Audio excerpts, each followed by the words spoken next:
Hello friends, मैं दीप्ति। मेरे channel में आप सबका बहुत बहुत स्वागत है। उम्मीद है आप सब बहुत अच्छे से होंगे। और ये देखिए, मानसून के बाद का खुला खूबसूरत नीला आसमान बिखरे हुए बादलों के साथ कितना सुंदर दृश्य है। बारिश के मौसम के बाद जब आसमान खुलता है और उसमें इस तरह से सफ़ेद बादल मंडराते हुए दिखते हैं, तब हम सभी गार्डनर को ये समझ में आ जाता है कि अब विंटर फ्लावरिंग का समय बस आने ही वाला है। और ये मेरे टेरेस गार्डन में खिला हुआ है हिबिस्कस का एक खूबसूरत फ्लावर, जो शायद छूट गया है। बाकी सारे हिबिस्कस के फ्लावर पूजा के लिए तोड़ लिए गए हैं। और यहाँ खिला है शेडेड ऑरेंज कलर का ग्लैडियोलस का पहला फ्लावर स्टिक, और उस पर मंडरा रही है मधुमक्खी। किसी पुराने गमले की मिट्टी बदलते वक्त ग्लैडियोलस के 3 बल्ब निकल आए थे। उस टाइम इसका सीज़न नहीं था, तो मैंने एक पॉली बैग में मिट्टी भरकर बल्ब्स को रख दिया था। फिर ध्यान भी नहीं रहा कि किसी पॉट में लगा लिया जाए इसे।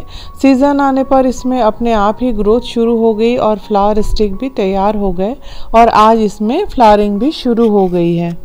और ये आपको दिखाई भी दे रहे होंगे यहाँ पर 3 बल्ब्स।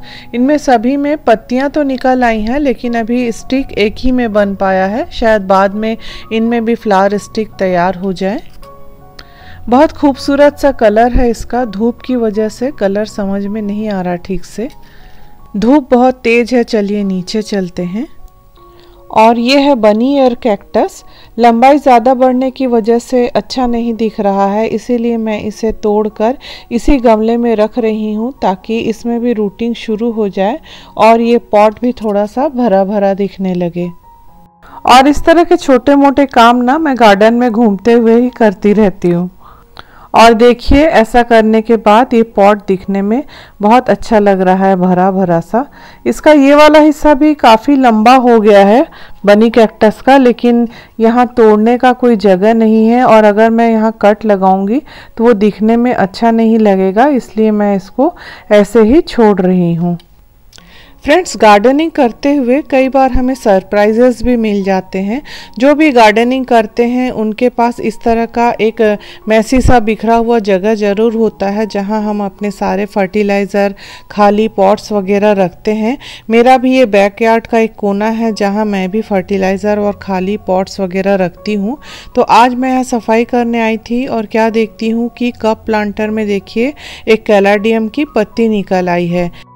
गर्मियों के समय में मैं घर से बाहर थी, और जब मैं लौट कर आई तो मुझे ये कप खाली दिखा, और मुझे याद भी नहीं रहा कि इसमें कौन सा प्लांट था, और मैं इसे खाली समझकर इस बैकयार्ड में लाकर रख दी, जहां मैं और भी खाली पॉट रखती हूँ। यहाँ ये 2-3 महीनों से रखा हुआ है, पर अभी हमारे यहाँ कुछ दिनों से लगातार बारिश हुई और ग्रिल के बाहर से बारिश की छींटें इस पर पड़ी होंगी। और ऊपर से तो कैलाडियम का प्लांट पूरी तरह सूख चुका था, लेकिन नीचे शायद इसका बल्ब रह गया होगा, तो उसमें से देखिए पत्तियां निकल आई हैं। देखकर बहुत खुशी हुई। तो चलिए पहले इसे कहीं सही जगह पर प्लेस कर देते हैं। ये एक टूटा हुआ कप है, उस पर ड्रेनेज होल बनाकर मैंने ये प्लांट लगाया है। कप में किस तरह से ड्रेनेज होल करते हैं इस पर भी मेरा वीडियो है, मैं डिस्क्रिप्शन बॉक्स में लिंक दे दूंगी, आप चाहे तो देख सकते हैं। और इसे मैं लाकर यहाँ पर प्लेस कर दी। ये सामने का बरामदा है, शू रैक के ऊपर में मैंने इसे रख दिया है। यहाँ काफ़ी अच्छी लाइट आती है और हवा भी रहती है, तो ये यहाँ अच्छे से ग्रो हो जाएगा। और इस प्लांट को रखने के तीसरे ही दिन देखिए इसकी खूबसूरत डिज़ाइनदार पत्ती पूरी तरह खुल चुकी है। चलिए अब कुछ प्लांट की प्रूनिंग करते हैं। वैसे तो गुलाब को छोड़कर जिस भी प्लांट की प्रूनिंग करनी होती है, उनकी प्रूनिंग मैं सितंबर के मंथ में कर लेती हूँ, क्योंकि सितंबर के मंथ में हमारे यहाँ का मौसम खुल जाता है और धूप भी तेज़ रहती है। लेकिन इस बार लगातार बारिश ही बारिश चल रही है अभी तक, इस कारण मैं प्रूनिंग करने में लेट हो गई हूँ। तो सबसे पहले आज मैं प्रूनिंग कर रही हूँ चाइनीज़ वायलेट के इन प्लांट्स की।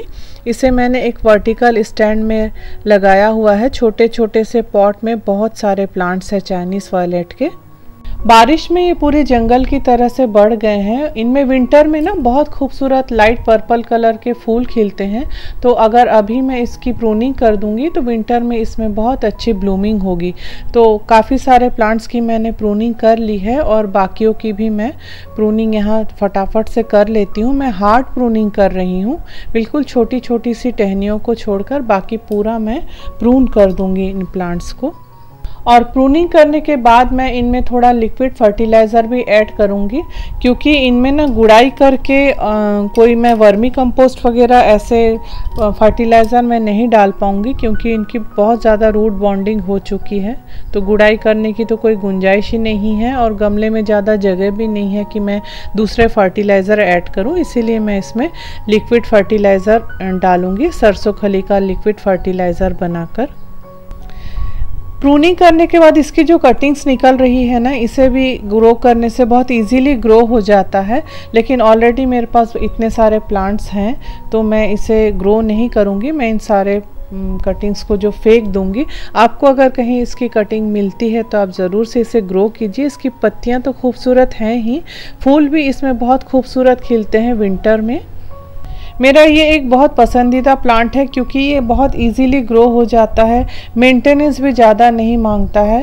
बस 2-3 महीने में थोड़ा बहुत फर्टिलाइज़र अगर आप ऐड कर देते हो तो ही ये प्लांट बहुत अच्छे से ग्रो होता रहता है और अपने टाइम आने पर फ्लावरिंग भी हो जाती है इसमें।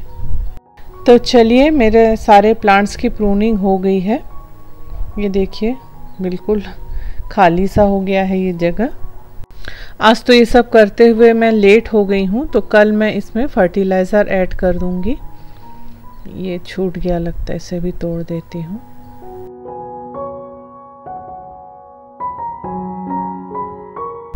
और ये सीडम का कोई टुकड़ा गिर गया होगा तो ये यहीं ग्रो हो गया है, अभी तक दिखाई भी नहीं दे रहा था, प्लांट्स के नीचे में था। और ये कुछ बोनसाई जिनकी मैंने करीब 8-10 दिन पहले प्रूनिंग कर दी थी, तो इनकी मैंने लाइट प्रूनिंग की है, क्योंकि अगर इनकी हार्ड प्रूनिंग कर दूंगी तो इनके सारे ब्रांचेस कट जाएंगे, तो इसकी पूरी खूबसूरती ही चली जाएगी। और ये आप देख सकते हैं इनमें न्यू जो ग्रोथ है वो भी शुरू हो चुकी है, नई नई छोटी छोटी पत्तियां निकल आई हैं। बहुत सारे कमेंट्स मुझे बोनसाई पर भी मिले हैं कि मैं किस तरह से बोनसाई तैयार करती हूँ वो शेयर करूँ, तो अभी तक मैं उस पर कोई डिटेल वीडियो नहीं शेयर कर पाई हूँ।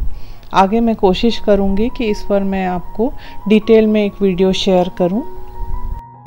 वैसे भी बोनसाई सालों साल का प्रोजेक्ट है, एक दिन में मैं सारी चीज़ें करके आपको दिखा भी नहीं पाऊँगी, लेकिन हाँ मैं आपसे ये ज़रूर शेयर कर पाऊँगी कि इन बोनसाई पर मैंने क्या क्या काम किया है।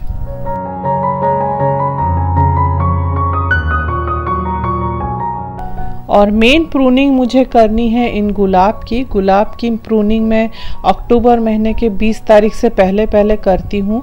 इसके लिए बेस्ट समय रहता है जब ओस गिरने लगे ना, वो टाइम गुलाब की प्रूनिंग के लिए बहुत सही समय होता है। लेकिन हमारे यहाँ तो बारिश थमने का नाम ही नहीं ले रही है, और बारिश में प्रूनिंग करने से ना कई बार गुलाब में फंगल अटैक हो जाने से गुलाब के मरने के चांसेस हो जाते हैं। लेकिन मैं जब भी गुलाब की प्रूनिंग करूँगी आपसे ज़रूर शेयर करूँगी। और ये गमले में लगा हुआ है नींबू का पेड़, इसमें ढेर सारी फ्रूटिंग हुई है और अभी फ्लावर भी बना है, तो इसमें आने वाले दिनों में भी फ्रूटिंग होगी। तो फ्रेंड्स, आज की वीडियो में बस इतना ही, मिलती हूँ अगले वीडियो में, तब तक के लिए आपसे विदा लेती हूँ। Bye bye, take care and happy gardening.